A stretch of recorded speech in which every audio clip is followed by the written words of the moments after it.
Hi everyone. നമ്മൾ discuss ചെയ്യാൻ Genesis chapter 29 ആണ്. 29 അധ്യായം. അവിടെ യാക്കോബിനെ ലാബാൻ പറ്റിക്കുന്ന നമുക്ക് കാണുവാൻ സാധിക്കുന്നുണ്ട്. അങ്ങനെ യാക്കോബ് തൻ്റെ വീട്ടിൽ നിന്ന് താൻ യാത്ര ചെയ്ത് അവിടെ ലാബാൻ ഒക്കെ താമസിക്കുന്ന സ്ഥലത്തിലേക്ക് എത്തിച്ചതിനിടയായി തീർന്നു. അങ്ങനെ താൻ ആദ്യമേ തന്നെ താൻ റേച്ചലിനെ കാണുകയും അങ്ങനെ ഈ റേച്ചലിനോട് താൻ ആരാണെന്നെല്ലാം താൻ വ്യക്തമായിട്ട് പറഞ്ഞു കൊടുക്കുകയും അങ്ങനെ ലാബാൻ്റെ വീട്ടിലേക്ക് അവിടെ താമസം തുടങ്ങാനിടയായി തീർന്നു. അങ്ങനെ ലാബാൻ്റെ വീട്ടിൽ താമസം തുടങ്ങി അങ്ങനെ ലാബാൻ്റെ വീട്ടിലെ കാര്യങ്ങളും എല്ലാം നോക്കുന്ന ഒരു ജോലിയിലേക്ക് യാക്കോബ് പ്രവേശിക്കാൻ ഇടയായി തീർന്നു. അങ്ങനെ ആ ജോലികളൊക്കെയും താൻ അവിടെ ചെയ്തുകൊണ്ടിരുന്നു. അപ്പോൾ ഒരു ദിവസം ലാബാൻ പറഞ്ഞു, നീ ഇങ്ങനെ ജോലി ചെയ്യുന്നല്ലോ, നിനക്കുള്ള ആ ഒരു വേതന ഒരു കൂലി പറയാനെന്ന് പറഞ്ഞു. അപ്പോൾ യാക്കോബ് പറഞ്ഞു, എനിക്ക് നിന്റെ മകൾ റേച്ചലിനെ എനിക്ക് വിവാഹം കഴിക്കണം, എനിക്ക് റേച്ചലിനെ മതി എന്ന് പറഞ്ഞു.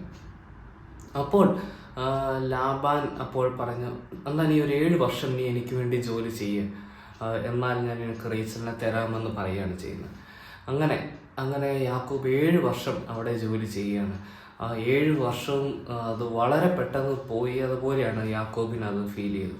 കാരണം താൻ ആഗ്രഹിച്ചത് എങ്ങനെ ഈ റേച്ചലിനെ വിവാഹം കഴിക്കാം, റേച്ചലിനെ സ്വന്തമാക്കണമെന്നുള്ള ആഗ്രഹത്തിൽ താൻ ഒരുപാട് കഷ്ടപ്പെട്ടു. താൻ 7 വർഷം സാലറി ഒന്നും വാങ്ങിക്കാതെ താൻ അവിടെ ജോലി ചെയ്തു. അങ്ങനെ കഷ്ടപ്പെട്ട് ജീവിച്ച് 7 വർഷം അങ്ങനെ കഴിഞ്ഞപ്പോൾ 7 വർഷം കഴിഞ്ഞപ്പോൾ സമയമായപ്പോൾ തന്നെ ഉടനെ തന്നെ യാക്കോബ് ലാബാനോട് തൻ്റെ ഈ ആവശ്യം പറയാണ്. അങ്ങനെ താനത് പറഞ്ഞപ്പോൾ പക്ഷെ ലാബാൻ്റെ മനസ്സിൽ മറ്റു പല ചിന്തകളുമായിരുന്നു. ലാബാൻ തീരുമാനിച്ചത്, എനിക്ക് മൂത്ത മകൾ നിൽപ്പുണ്ട്, ആ മൂത്ത മകളെ ഞാൻ കൊടുക്കാം എന്ന് പറഞ്ഞ് ട്രിക്ക് ചെയ്യുന്ന ഒരു കാര്യമാണ് നമ്മൾ കാണുന്നത്. അങ്ങനെ യാക്കോബിനെ അങ്ങനെ പറ്റിക്കുകയാണ് ചെയ്യുന്നത്. അടുത്ത ദിവസം രാവിലെ അവരുടെ സെറിമണി എല്ലാം കഴിഞ്ഞിട്ട് അടുത്ത ദിവസം രാവിലെ ആയപ്പോഴാണ് യാക്കോബ് തിരിച്ചറിയുന്നത് റേച്ചൽ അല്ല, ലേയ ആണെന്നുള്ളത്. അപ്പോൾ തൻ്റെ മനസ്സിൽ ഭയങ്കര വേദനയും ദുഃഖവും ദേഷ്യവും ഒക്കെ തൻ്റെ മനസ്സിലേക്ക് വരാനിടയായി തീർന്നു. കാരണം താൻ ശരിക്കും പറ്റിക്കപ്പെട്ടല്ലോ എന്ന് തനിക്ക് അവിടെ മനസ്സിലാവാനിടയായി തീർന്നു.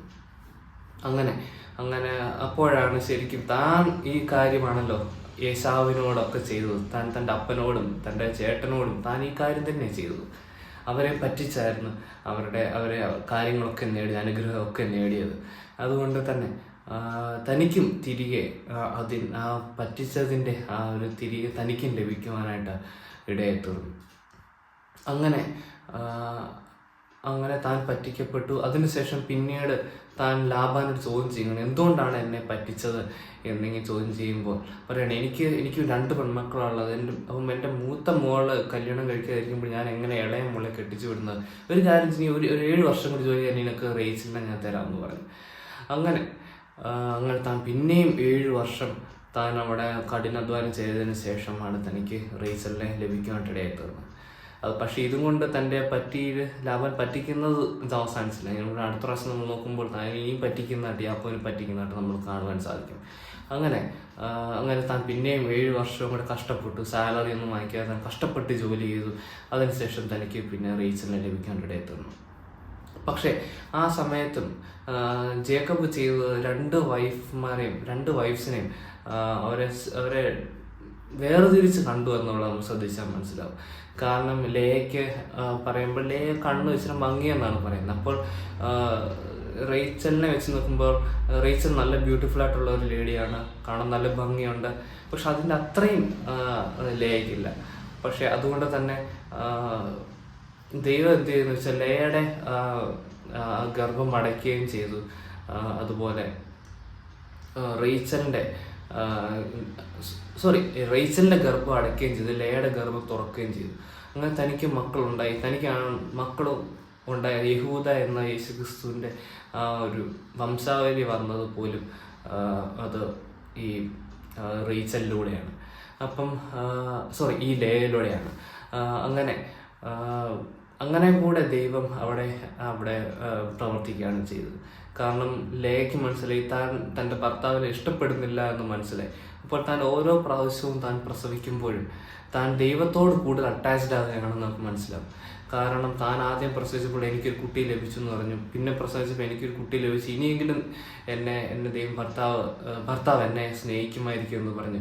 പക്ഷേ അവസാനം പ്രസവിച്ച് കഴിയുമ്പോഴേക്കും പറഞ്ഞത് ദൈവത്തിന് സ്തോത്രം പറഞ്ഞുകൊണ്ടാണ് തൻ്റെ പ്രസവം താൻ അവിടെ അവസാനിപ്പിക്കുന്നത്.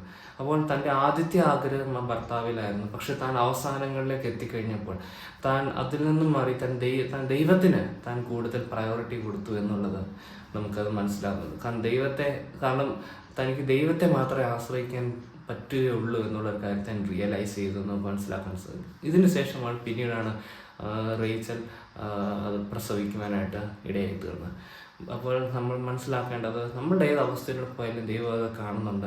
ദൈവം അതിന് തക്കതായിട്ടുള്ള ആൻസർ ദൈവം തരും എന്ന് നമുക്ക് മനസ്സിലാക്കാൻ പറ്റും. അതുപോലെ തന്നെ ഇവിടെ നമ്മൾ നോക്കുമ്പോൾ യാക്കോബിന് ശരിക്കും പറ്റിക്കപ്പെട്ടു. താൻ എങ്ങനെയാണോ തൻ്റെ അപ്പനോടും തൻ്റെ സഹോദരനും താൻ ഇടപെട്ടത്, ആ രീതി തന്നെ തിരിച്ചടിയായിരുന്നു യാക്കോബിനും കിട്ടിയത്. അപ്പോൾ നമ്മൾ വളരെ സൂക്ഷിക്കുക. നമ്മൾ മറ്റുള്ള ഒരാളെ പറ്റിക്കാൻ നോക്കിയോ അങ്ങനെ എന്തെങ്കിലുമൊക്കെ ചെയ്യുവാണെങ്കിൽ ഒരു പക്ഷെ നമ്മൾ ചിലപ്പോൾ അതിൽ ചിലപ്പോൾ സക്സീഡ് ആയെന്നിരിക്കും. പക്ഷേ കുറച്ച് കഴിയുമ്പോൾ അത് തിരിച്ച് നമുക്കതൊരു പ്രശ്നമായിട്ട് വരും. അതുകൊണ്ട് വിശ്വാസികൾ എന്ന നിലയിൽ നമ്മൾക്ക് ആ ഒരു സ്വഭാവം ഉണ്ടാകാൻ പാടില്ല. എന്നാൽ കൂടെ നമ്മളെ സ്വയം ഇത് വാൺ ചെയ്യാനായിട്ട്